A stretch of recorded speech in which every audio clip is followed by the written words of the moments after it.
Bueno, pues buenas noches a todos. Estamos iniciando esta nueva serie de ciencia y espiritualidad. Ya habíamos hecho en el pasado pues una serie de conferencias donde hemos tenido mucho interés en este tema. Y ahora lo hemos estructurado un poquito con más cuidado, con más detalle y con un cierto orden, para que además de ser estas conferencias gratuitas que cualquiera puede entrar y participar, también es un diplomado internacional, porque pues hemos tenido audiencia de prácticamente la gran mayoría de los países de América Latina, gente de habla hispana en Estados Unidos y también gente que hemos tenido de España. Entonces, eh, con esta primera conferencia, cuando la razón abraza al espíritu, iniciamos este diplomado internacional de ciencia y espiritualidad eh, como una introducción a este diálogo entre este conocimiento científico y la sabiduría espiritual. Entonces, sin más preámbulos, vamos a iniciar y bueno, iremos ya. Al final habrá oportunidad de preguntas y respuestas. Si de pronto quieren hacer algún comentario, alguna pregunta, por medio del chat lo pueden hacer. Yo tengo el chat aquí abierto y lo puedo estar revisando. Lo tengo aquí a una esquinita de mi pantalla. Entonces puedo estar atento y contestar alguna de sus preguntas mientras avanzamos con la presentación. ¿De acuerdo? Muy bien. Entonces, como decíamos, el propósito de esta conferencia es mostrar que la ciencia y la espiritualidad, lejos de ser polos opuestos, algo que va en contra del otro, son dimensiones que se complementan, ambas producto o conectadas a la experiencia humana. Casi todos o muchos seres humanos tenemos razón o tenemos alguna forma de razón, en algún grado de razón. Y Where are tenemos you from? también, B? Welcome, FOB. perdón, les voy a pedir si pueden cerrar sus micrófonos. Lo bueno también ahí están cerrados, perfecto. Gracias. Este, Donde también tenemos este otro lado que tiene que ver con la intuición, con un sentido de plenitud, de la totalidad, el amor, la compasión, en fin, una serie de cualidades que vienen de nuestro lado más espiritual, podríamos llamarlo así. Entonces, vamos a hacer un recorrido a través de la historia, a través de la filosofía y desde luego también tendrá un lado vivencial, un lado práctico y vamos a tratar o vamos a intentar empezar a comprender cómo la investigación científica y la sabiduría espiritual se pueden entrelazar y juntas nos dan una visión más completa de la vida. Esa es la intención, no es una el otro, sino la síntesis, la integración.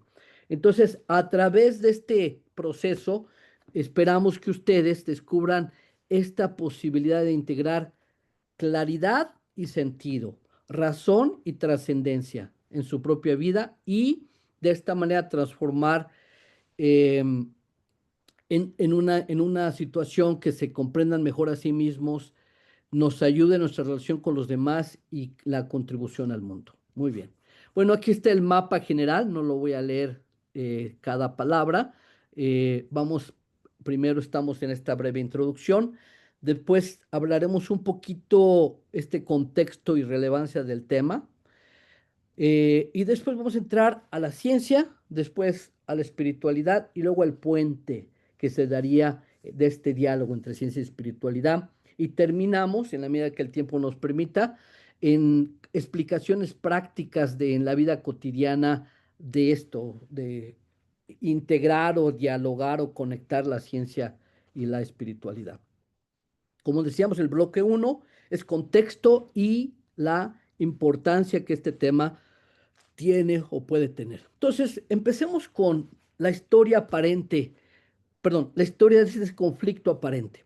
Entonces, en el siglo XVII, podríamos llamarle esto la ruptura cartesiana, donde René Descartes nace esta visión dualista que separa la res cogitans o sustancia pensante de la res extensa o la sustancia material.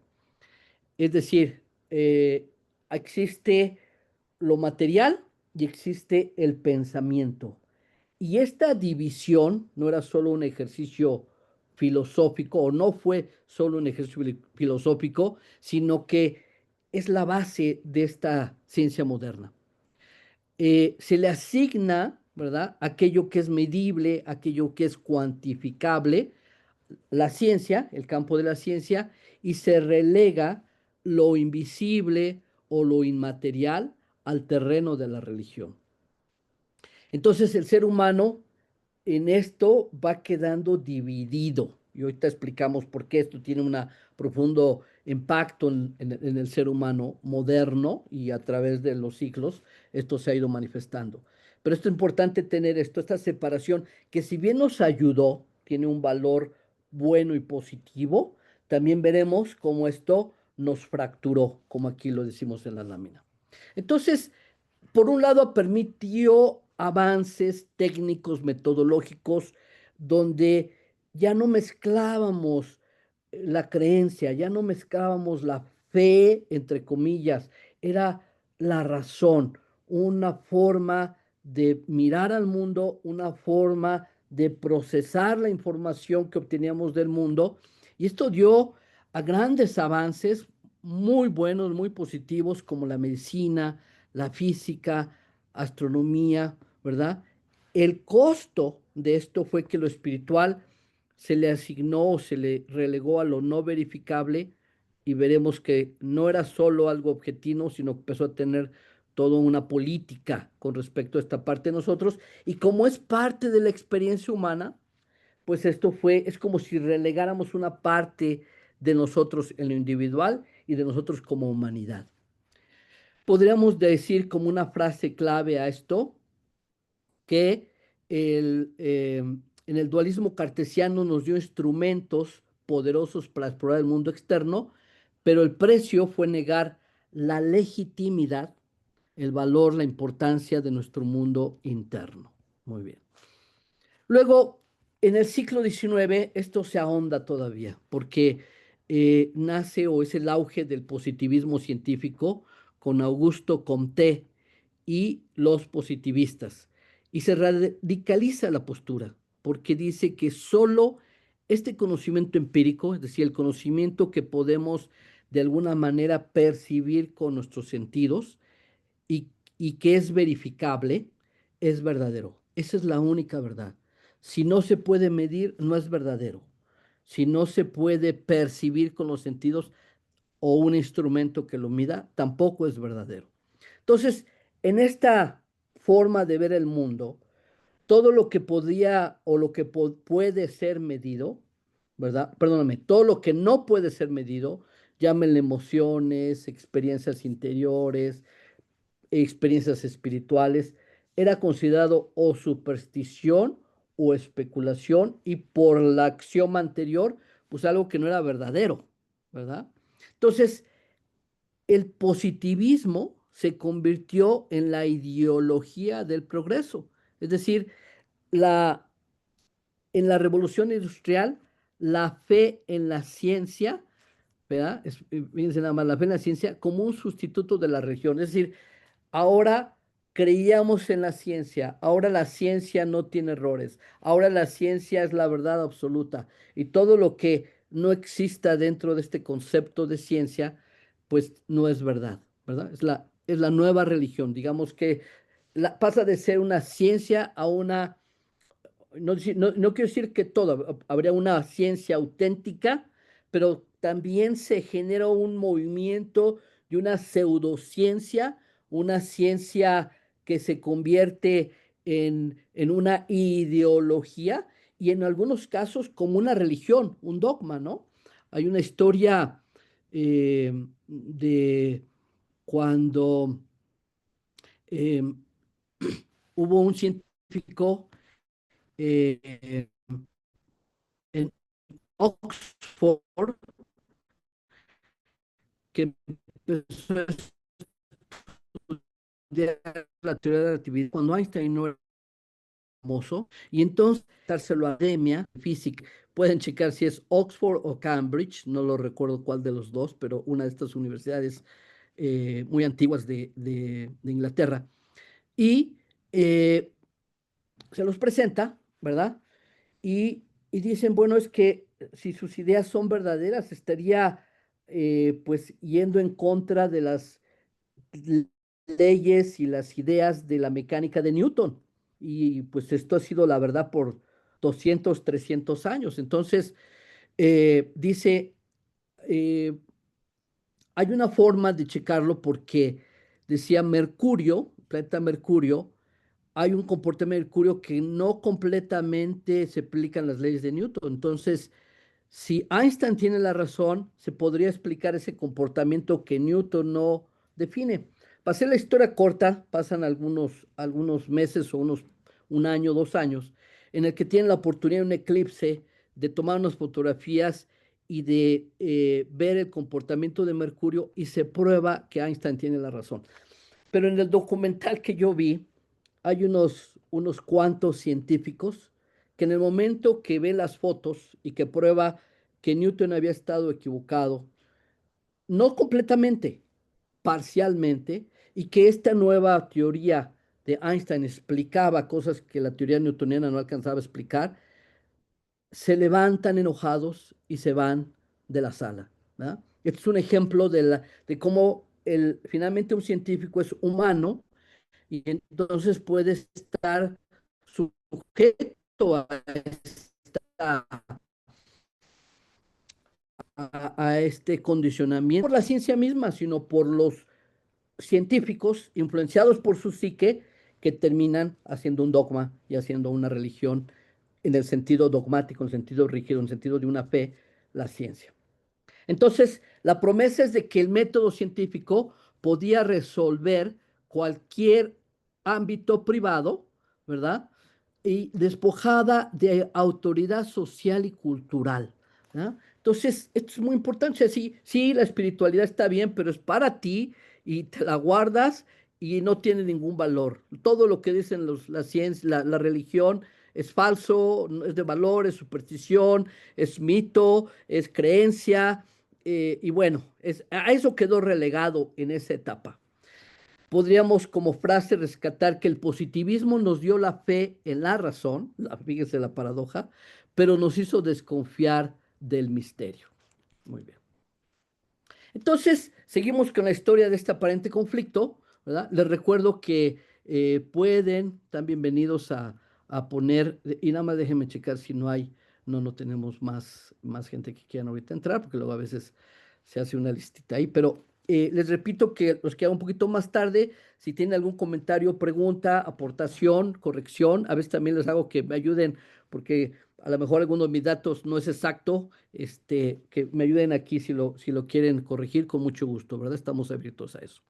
Entonces, en el siglo XX se da una confrontación más abierta, es donde este ciclo hereda esta tensión y se convierte en una confrontación pública, ¿verdad? Eh, el ejemplo paradigmático, el ejemplo clave o clásico de esta confrontación fue el enfrentamiento entre la teoría de la evolución de Darwin y las lecturas literales que se han hecho o se hacían o se hacen de los textos sagrados y el creacionismo, esta idea de que, de que el ser humano fue creado por Dios.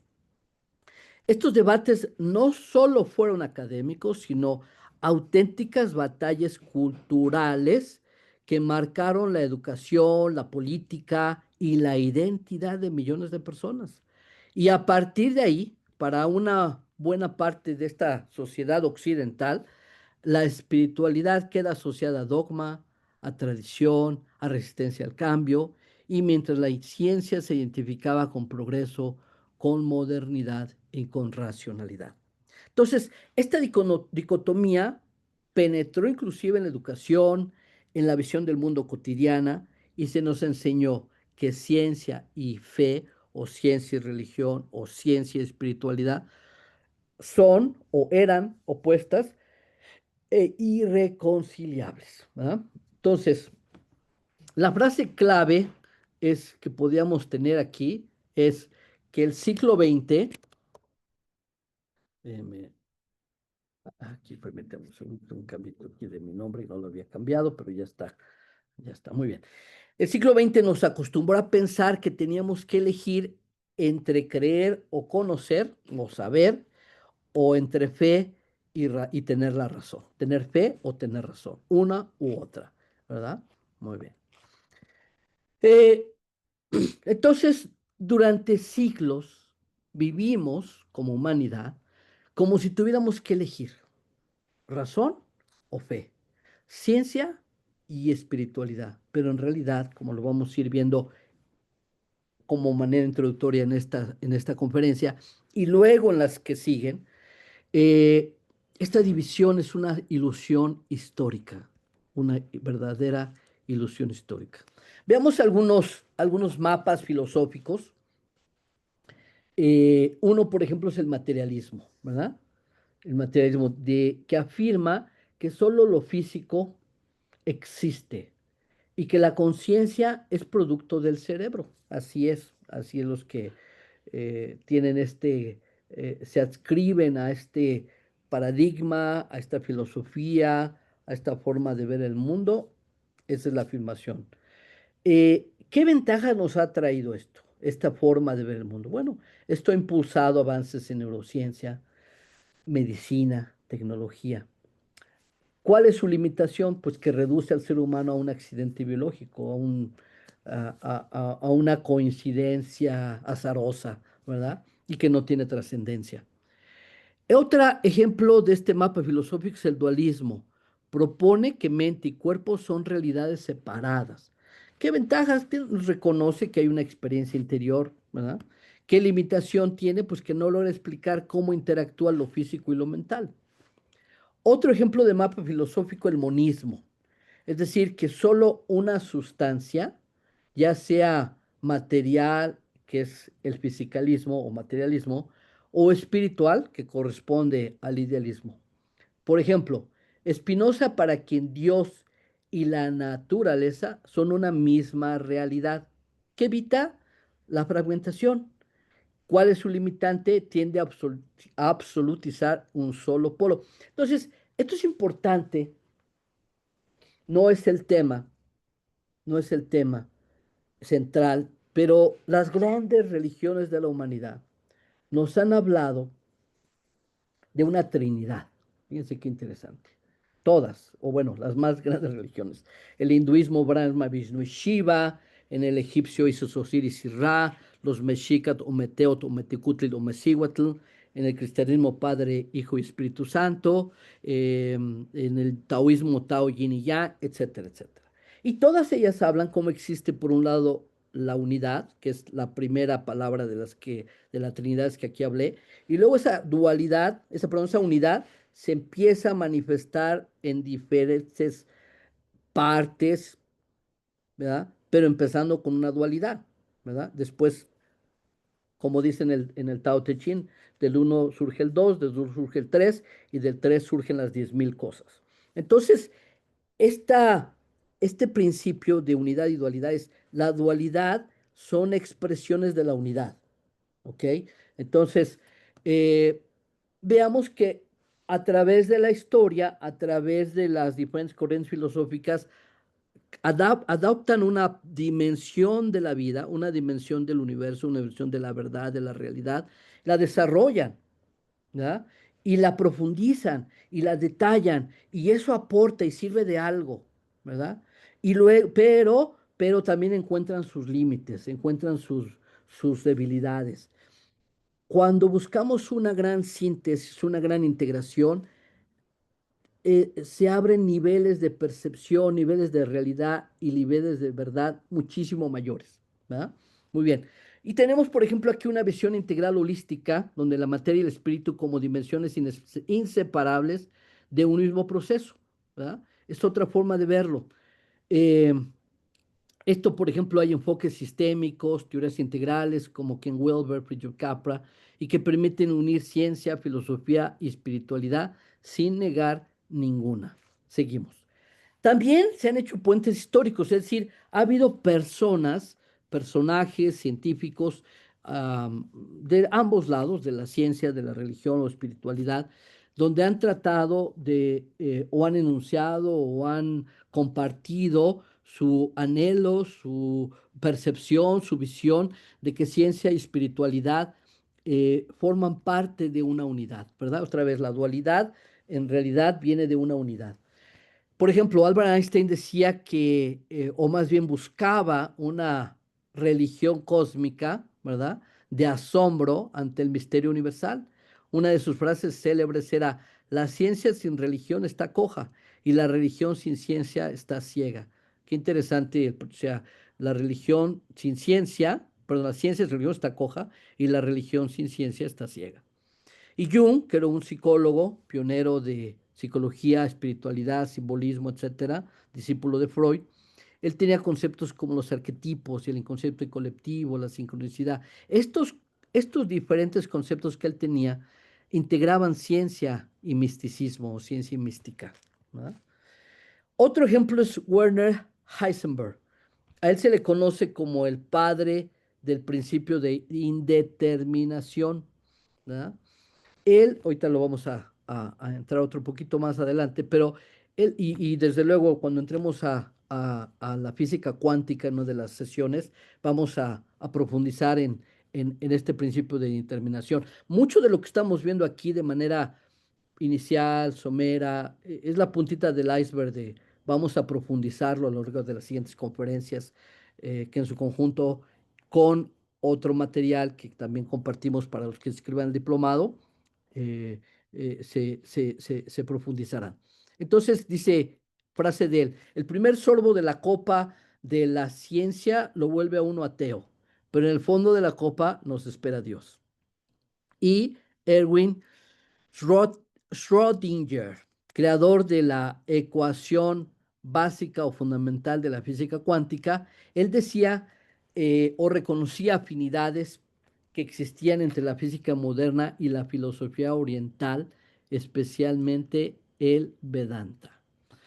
Bien, vamos a ver algunos datos que pudieran ser sorprendentes. Por ejemplo, en una encuesta en Estados Unidos y Europa,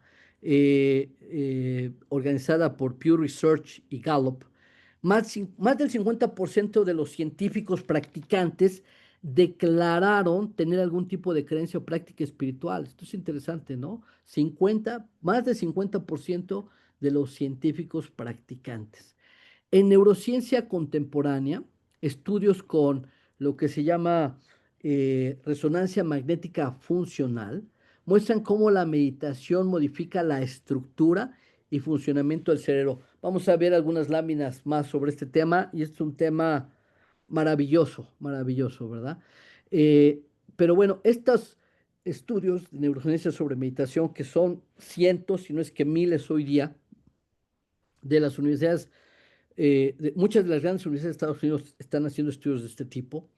eh, de manera contundente han demostrado que se reduce ansiedad y que se reduce, oh, perdón, que aumenta la empatía. Ya en un ratito vamos a tocar ese tema y habrá una sesión específicamente a la meditación.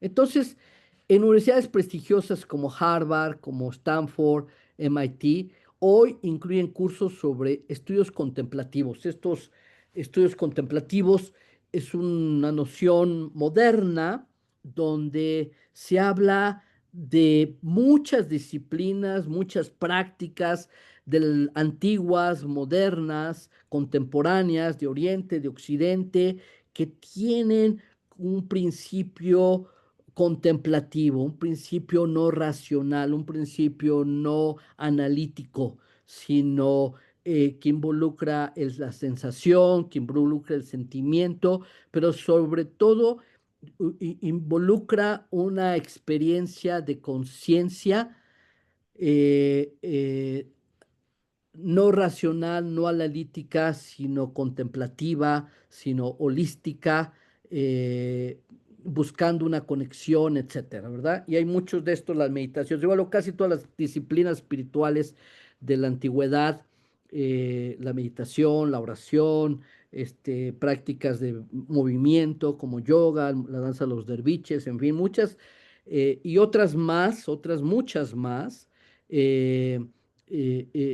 Son parte de estudios contemplativos y se analiza la espiritualidad desde la ciencia en muchas de las universidades. Muy bien, les recuerdo que si tienen algún comentario o pregunta pueden ponerlo en el chat que tenemos aquí. Entonces, una frase de transición es que el verdadero giro de nuestra época, el verdadero giro de nuestra época, permítame un segundito, aquí un segundo, por favor.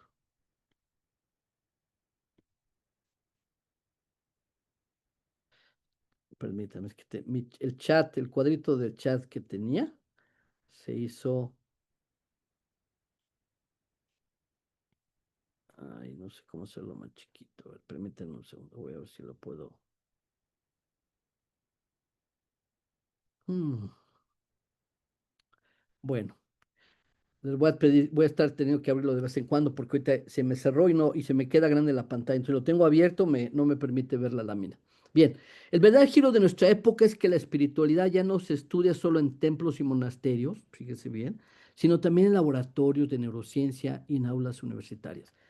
No me voy a adentrar porque, repito, hay mucho que cubrir en esta sesión, pero esto hay mucha profundidad. Hay muchas, hay universidades en Europa, Estados Unidos que tienen literaturas en estudios esotéricos, tienen, hay carreras, por ejemplo, varias carreras, y no nuevas, de hace 20 años, enfocadas con mindfulness o atención plena, y así por el estilo, muchas más. Entonces, esto es completamente verdadero. En el bloque 2 vamos a enfocarnos un poquito a la ciencia propiamente, ¿verdad? Hablemos primero de esta neurociencia del mindfulness o atención plena.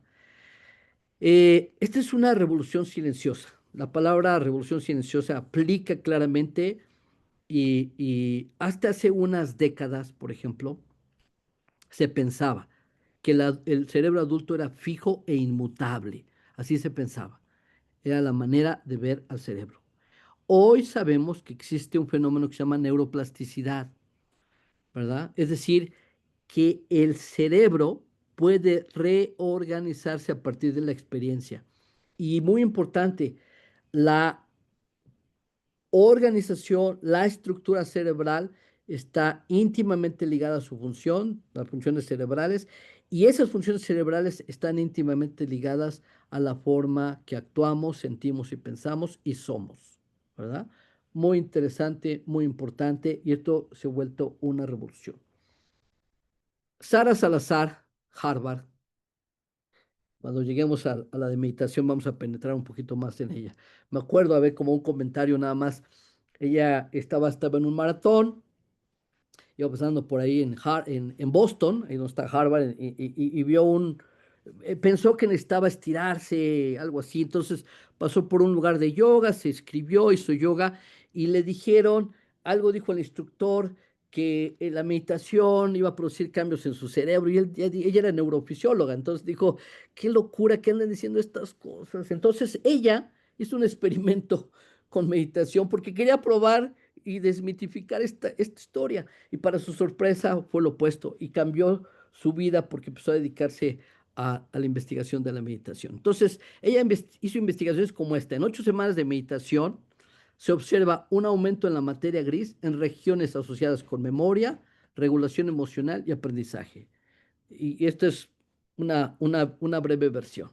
Richard Davidson, él es el pionero realmente en la Universidad de Wisconsin, dice que los meditadores expertos muestran una activación mucho mayor en áreas vinculadas con compasión y con empatía.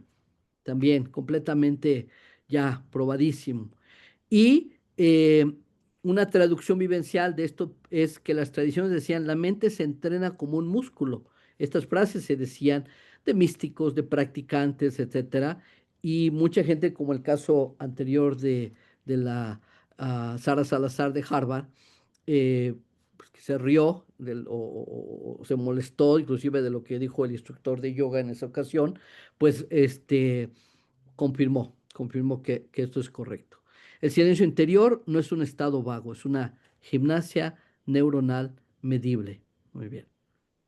Otro ejemplo de la ciencia, cómo se va moviendo hacia lugares que tienen que ver con ideas espirituales, con ideas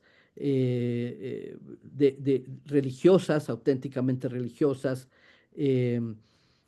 eh, es la física cuántica y este principio de la indeterminación de Heisenberg, que lo mencionamos atrás y por eso me esperé un poquito para hablar de él.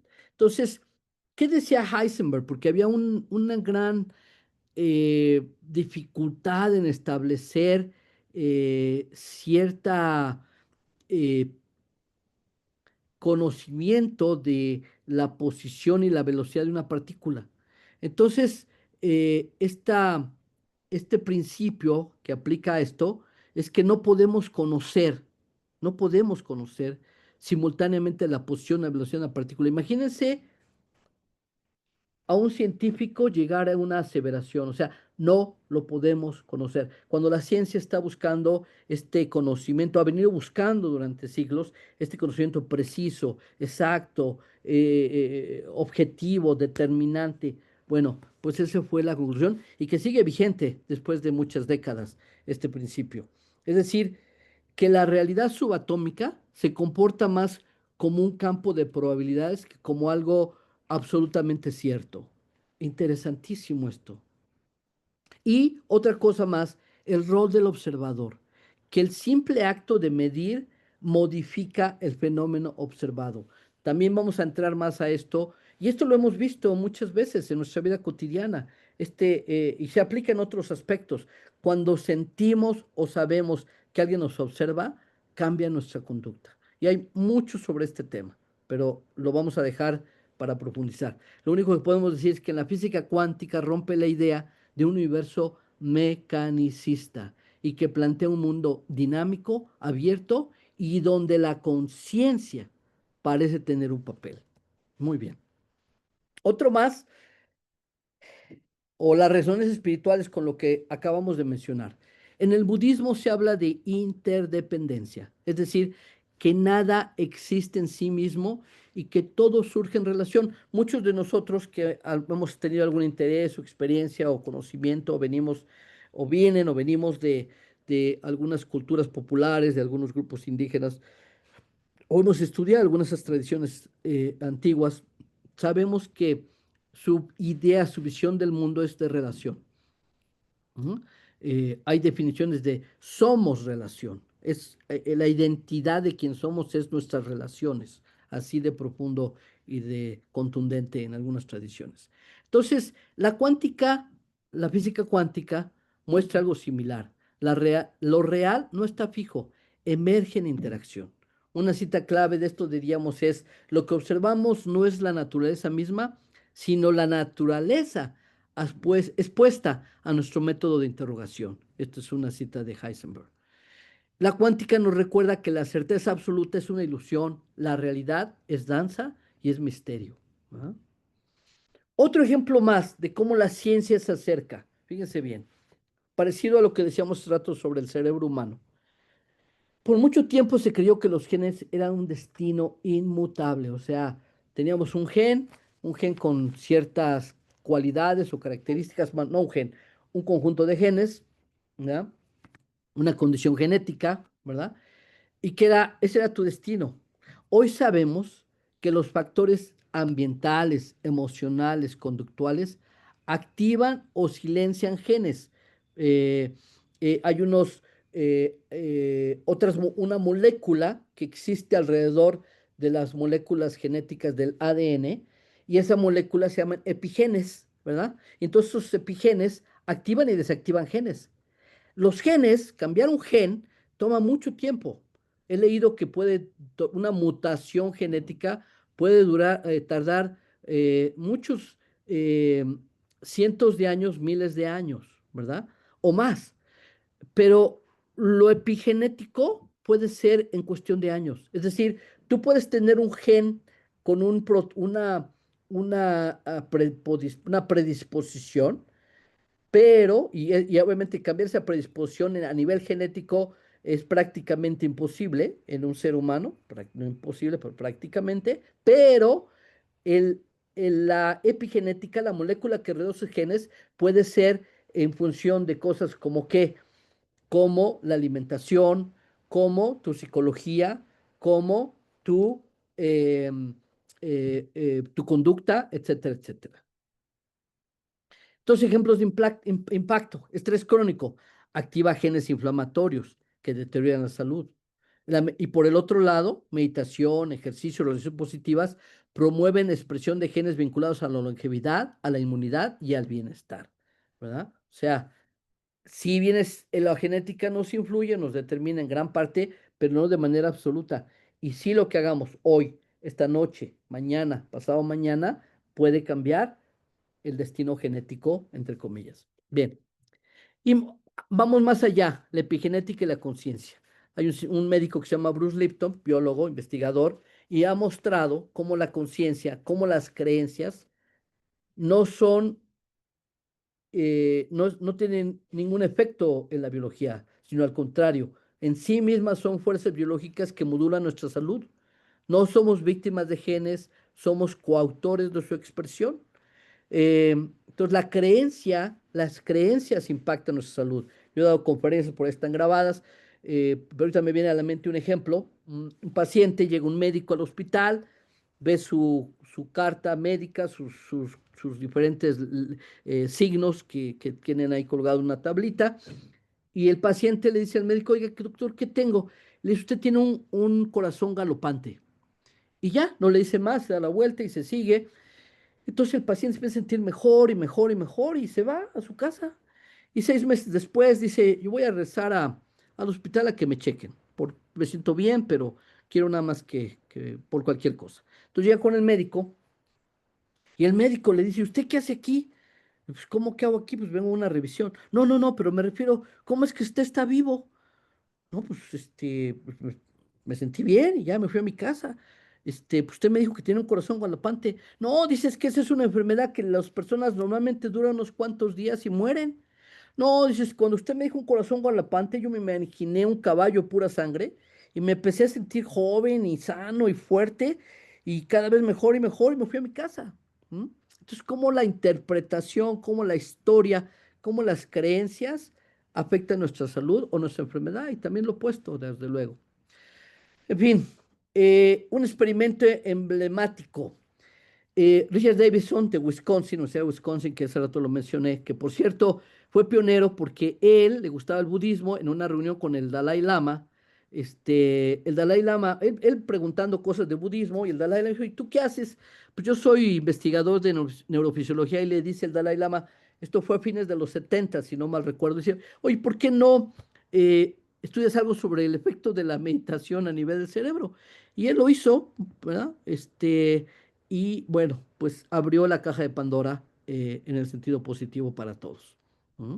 Y hablaremos mucho más de eso. Estudió a monjes tibetanos con más de 10.000 horas de meditación, imagínense, ¿verdad? Muchas horas de vuelo. Resultado, activación sin precedentes en áreas ligadas a la compasión y a la regulación emocional. Porque bien es cierto como en la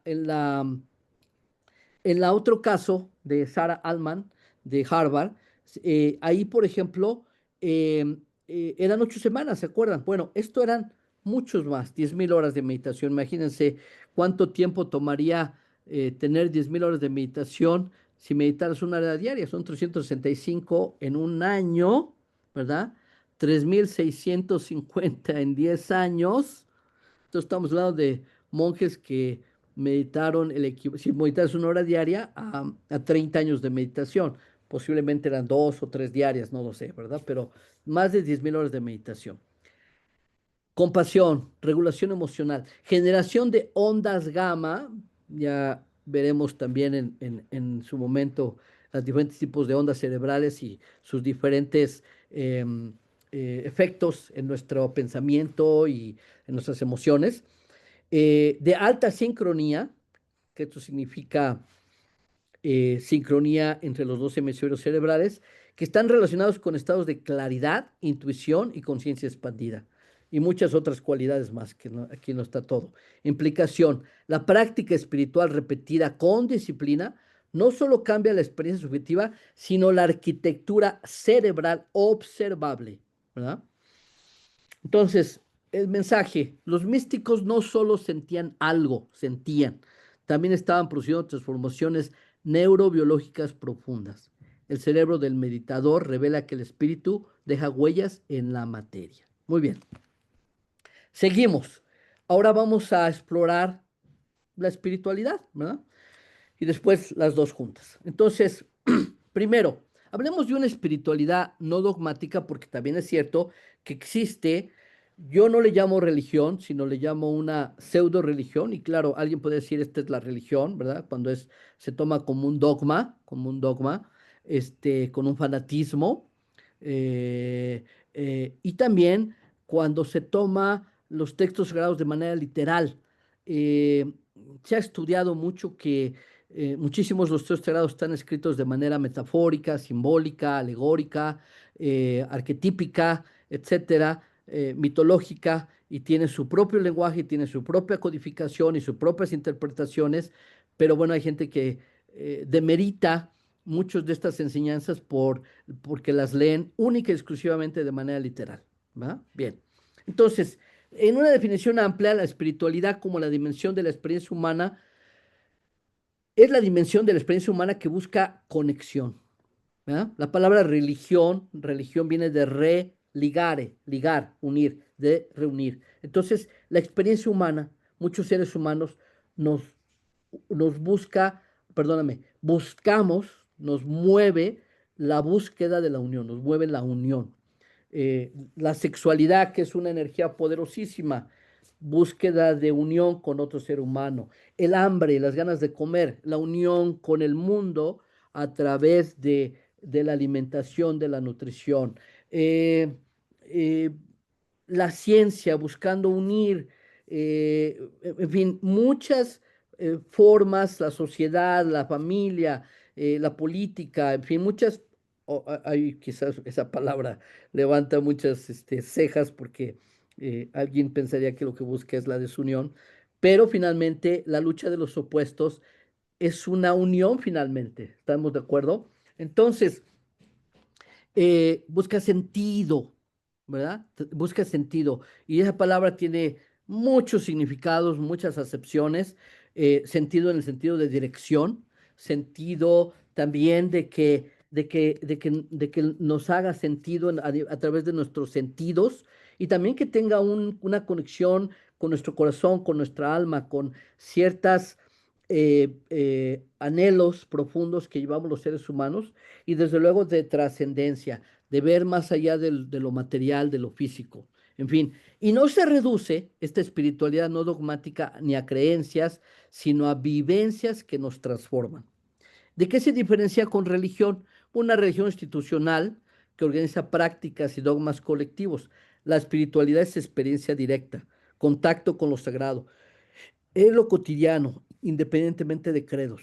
Una espiritualidad contemporánea la vemos en formas seculares como la meditación, la atención plena, la gratitud o el servicio altruista, ¿verdad? Muy bien, ¿qué coincidencias universales, pese a diversas culturas, ¿verdad? Podemos encontrar en muchas tradiciones espirituales o religiosas? Por ejemplo, la compasión es una de ellas. En el budismo se llama karuna, la compasión como base del despertar. En el cristianismo, una forma de amor llamada ágape, amor incondicional al prójimo.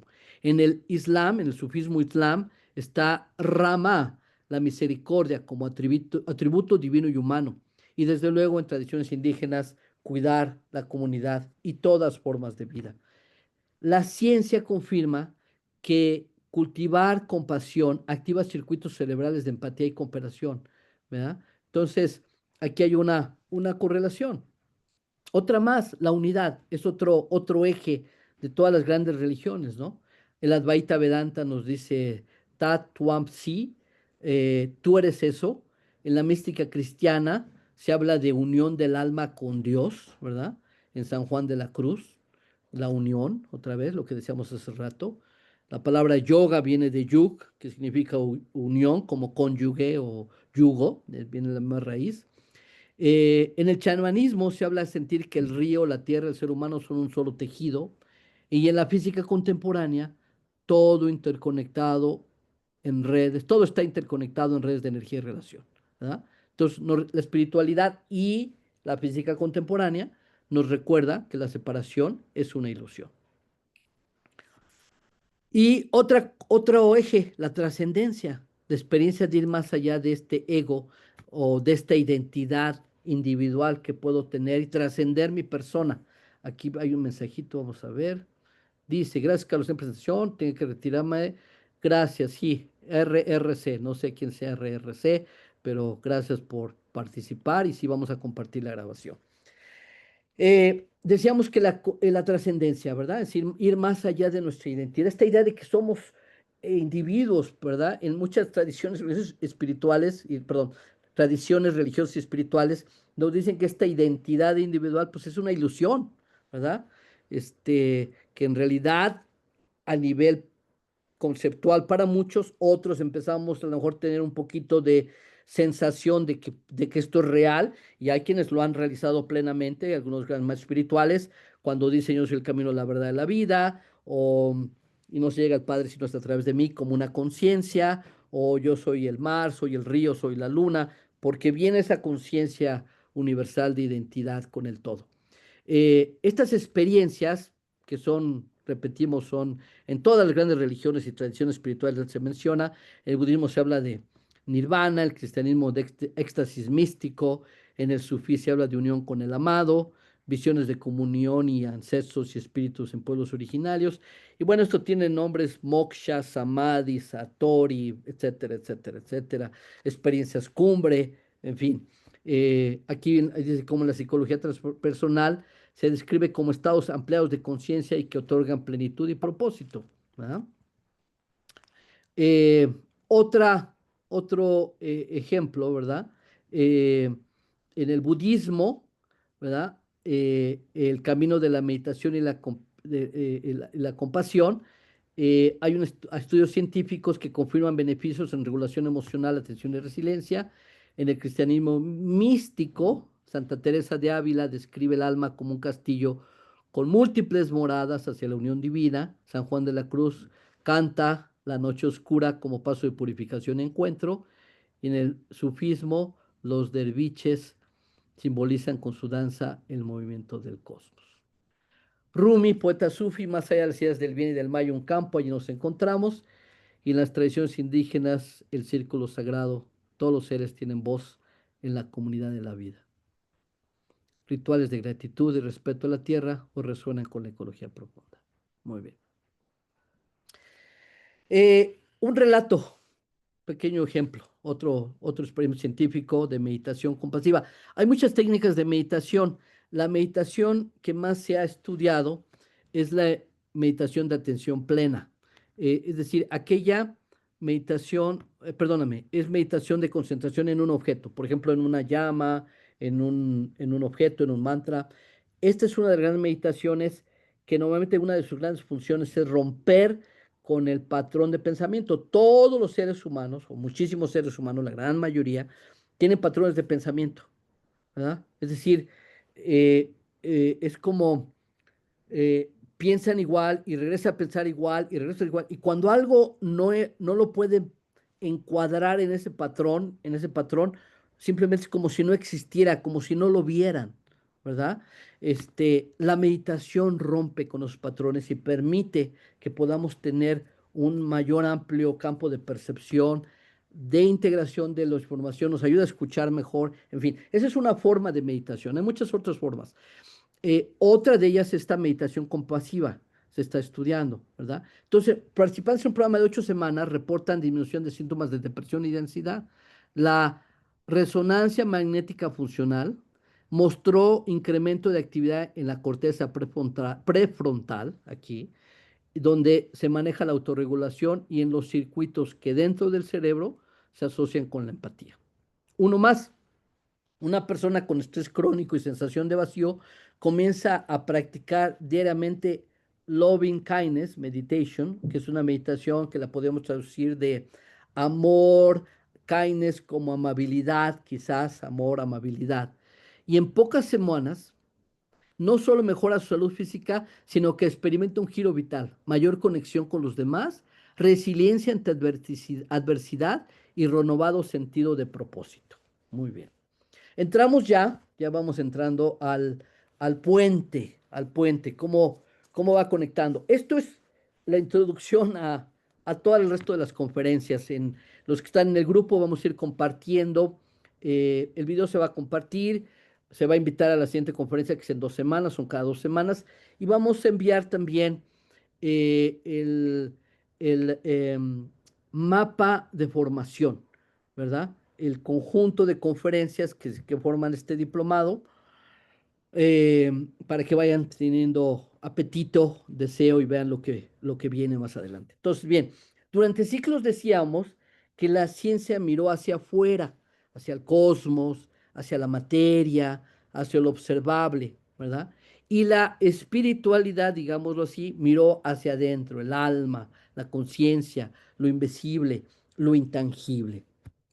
Hoy descubrimos que ambas direcciones no se excluyen. Hay un principio antiguo que dice que como es arriba es abajo, como es adentro es afuera, para que se cumpla el milagro de los mundos. Entonces, descubrimos que estas direcciones no se excluyen, perdón, sino que se complementan. De tal manera como los dos ojos que tenemos que mirando juntos generan visión en profundidad, de la misma manera podríamos decir que esta ciencia y la espiritualidad serían dos ojos que no es como que uno mire y el otro mire algo distinto, sino que si los alineamos, si los coordinamos, si los armonizamos, podemos ver de manera más profunda. Me encanta esa metáfora. Entonces, el puente no es un lujo intelectual. Aquí, digo, está padre y qué padre quedarnos nada más en lo intelectual. Aquí es una forma que nos puede cambiar, ver el ser humano, el universo, la vida y puede abrir enormes puertas, enormes ventanas. Por eso la importancia, creo que es enorme, trascendente este trabajo de ciencia y espiritualidad, ¿verdad? Y espero vaya quedando, cada uno va sacando sus conclusiones, pero iremos compartiendo por qué es tan importante y tan valioso ahora y en los siguientes décadas, los siguientes siglos. La ciencia, convergencia en la conciencia, uno, ¿verdad? Hablamos de la conciencia. La ciencia, a través de la neurociencia, confirma que la conciencia modifica el cerebro. ¿Esto qué es? La neuroplasticidad que decíamos. Estudios de meditación revelan activación de circuitos de empatía y resiliencia y muchos otros circuitos y muchas otras áreas del cerebro que se activan, que se desarrollan, que a través de las técnicas de meditación o otros procesos transformacionales. Bien, la espiritualidad, a través de tradiciones contemplativas que llevan siglos cartografiando estados de conciencia, aquí hay algunos de estos, samadhi, éxtasis místico, iluminación, etcétera, ¿verdad? Es decir, la espiritualidad, por ejemplo, les doy ejemplos, ¿no? Los esquimales, hay alguien si lo busca tantito ahí para que no me deje mentir, los esquimales tienen, eh, eh, no sé, alrededor de 15 o 20 palabras para describir distintas formas de nieve, ¿verdad? A ver si alguien lo encuentra y me lo pone aquí en el mensaje mientras estoy hablando. Bueno, de la misma manera, en tradiciones como del budismo, hablan de muchos tipos de meditación, muchos estados de conciencia que se derivan de esas prácticas meditativas con mucha profundidad. ¿Por qué? Porque han estado trabajando con ello. Igual que un esquimal, de tanto que vive en la nieve, ve diferentes y dice, ah, mira, esta es nieve distinta a esta, ¿no? Cuando hablamos aquí en la Ciudad de México de está lloviznando, está chispeando, aguacero, lluvia, ¿no? Tenemos diferentes palabras para referirnos a diferentes tipos de este fenómeno del agua caer del cielo, ¿verdad? Chubascos, bueno, tenemos no sé cuántos tendremos, pero imagínense. Igual allá los esquimales, hablar de tipos de nieve, bueno, los que han dedicado a estudiar todas estas experiencias, pues hay mucho detalle también detrás de ello, ¿verdad? Mucha investigación. Entonces, hay una posibilidad de integrar estas dos, fíjense bien. Hay una cosa que un biólogo, Francisco Varela, lo vamos a retomar también, es una de las conferencias basadas en sus ideas, eh, que se llama la neurofenomenología, propone unir observación científica con experiencia subjetiva. Esto no es completamente nuevo de Francisco Varela. Había una corriente de ciencia eh, eh, hace unos 300 años, más o menos, de una ciencia fenomenológica. Uno de los grandes expositores de esta ciencia fue uno de los grandes místicos y científicos, Goethe, alemán. Y luego un estudiante de Goethe, siglos después, o un siglo y medio después, Rudolf Steiner, fundador de la antroposofía, él creó una cosa que se llama la ciencia espiritual, spiritual science, la ciencia espiritual, y con un poco esta misma idea. Y nosotros queremos más adelante lanzar una certificación de lo que ahorita le he llamado ciencia vivencial.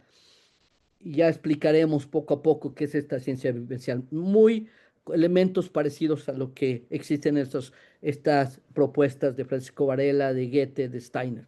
Entonces, otro ejemplo más es Instituto de Vida y Mente, que reúne a monjes budistas con neurocientíficos eh, para mostrar que la conciencia es un terreno común.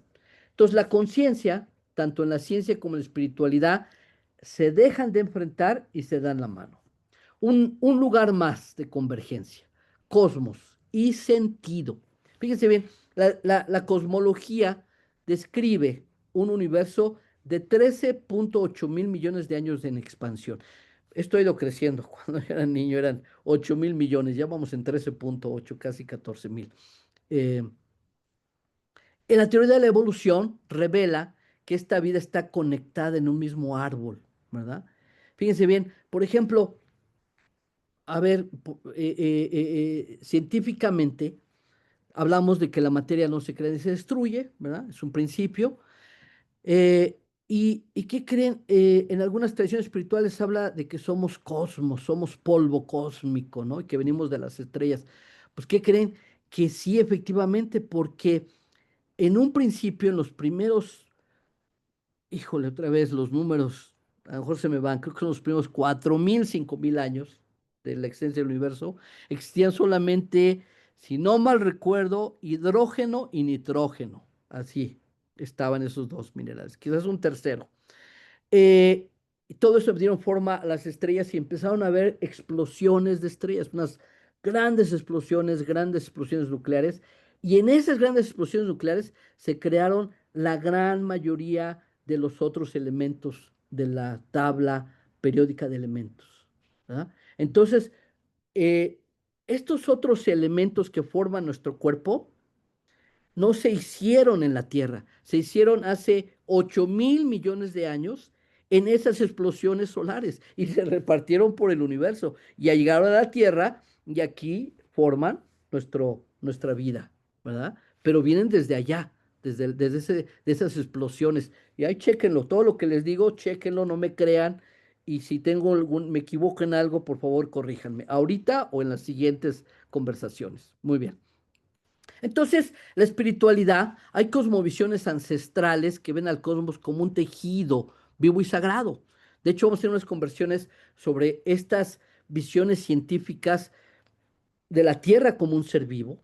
Ya lo verán, interesantísimo. Lo que empezó muy criticado a Leeuwenhoek, que era el científico que empezó con esta teoría, le llamaba la teoría Gaia, porque él empezó a decir esto, oye, la Tierra en su conjunto se comporta como si fuera un ser vivo y da una serie de principios. Y al principio lo criticaban, se burlaban, pero ¿qué creen? La evidencia a lo largo de varias décadas le está dando la razón a Leeuwenhoek, ¿verdad? Eh, el misticismo occidental habla de lo creation continuo, o sea, el universo como un acto perpetuo de creación, ¿verdad?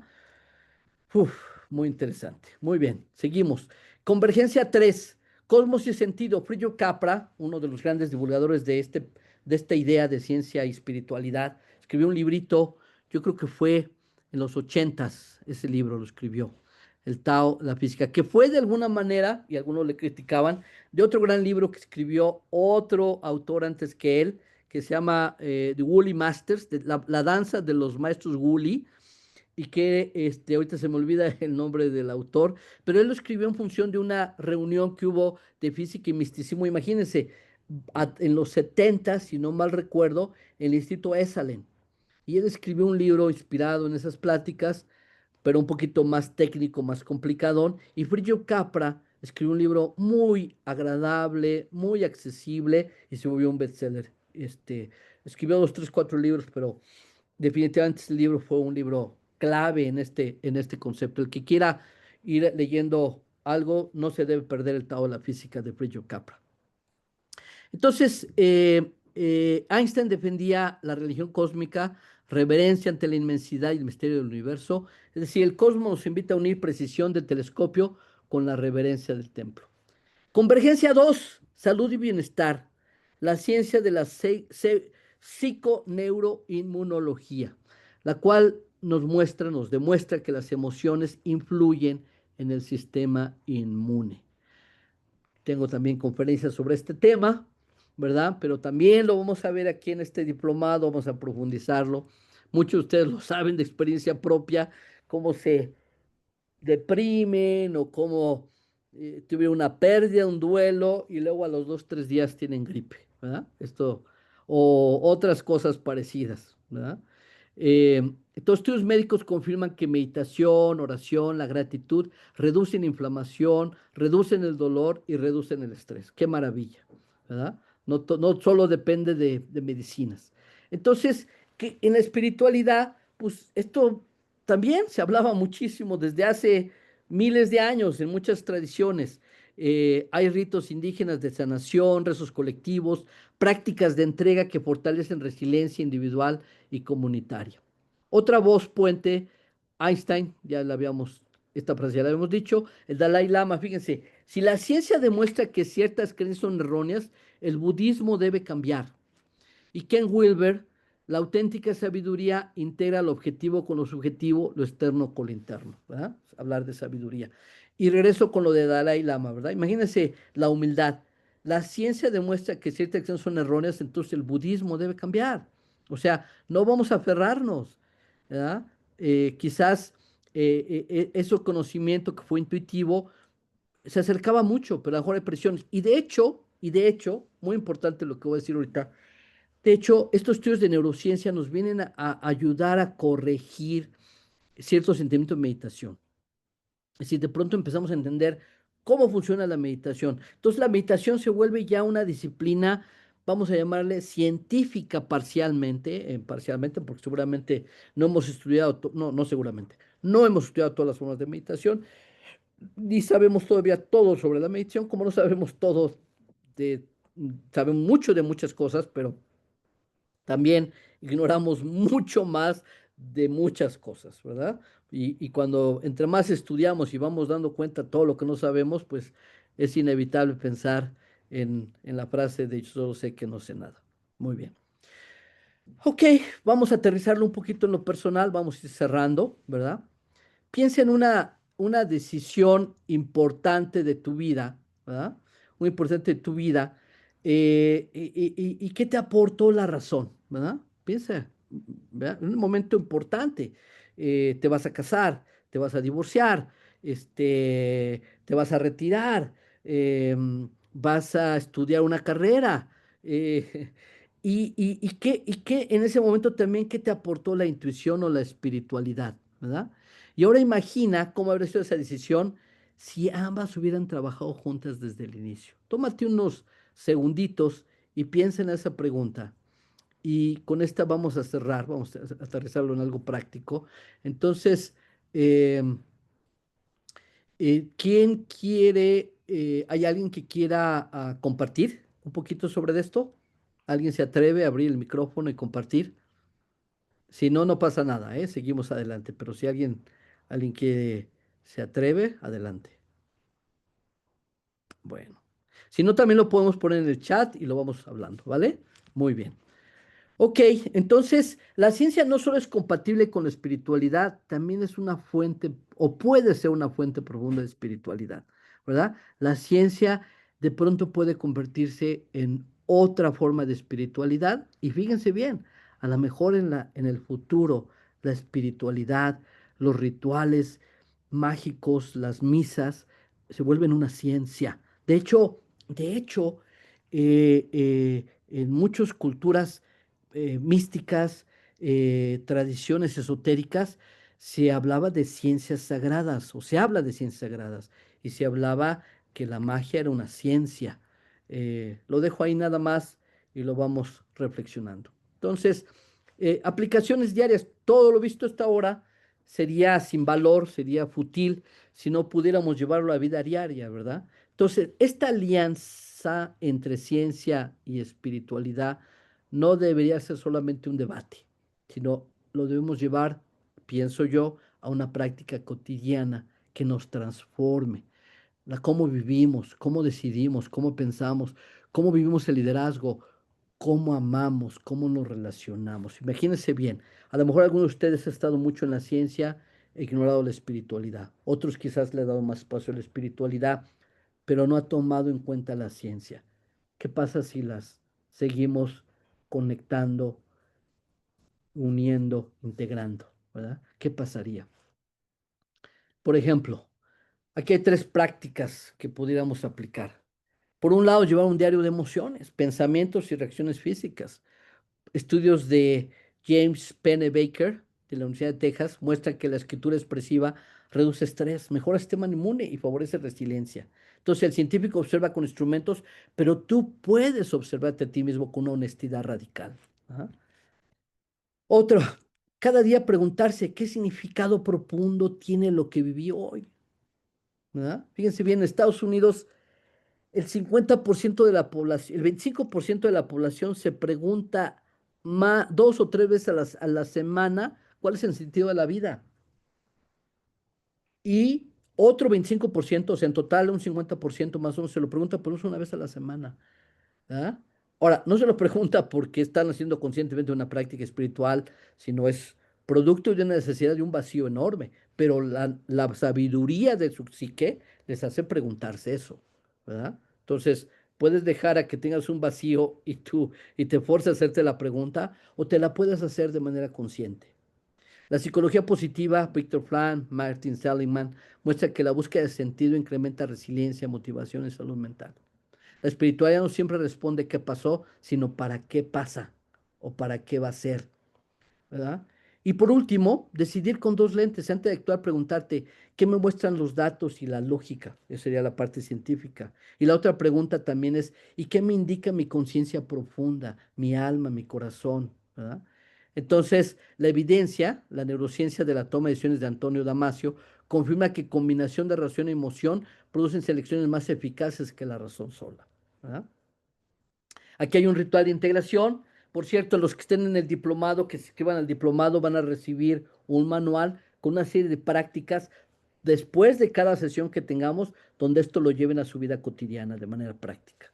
Aquí un ejercicio de respiración simbólica, inhalar diciendo mentalmente recibo claridad, lado científico, exhalando diciendo mentalmente entrego sentido, el lado espiritual. Esto lo hacemos 3 veces con ojos cerrados y con la mano en el corazón. Este pequeño gesto deja una huella emocional y corporal en este puente de ciencia y espiritualidad. Bueno, pues entonces vamos a recapitular y con esto cerramos.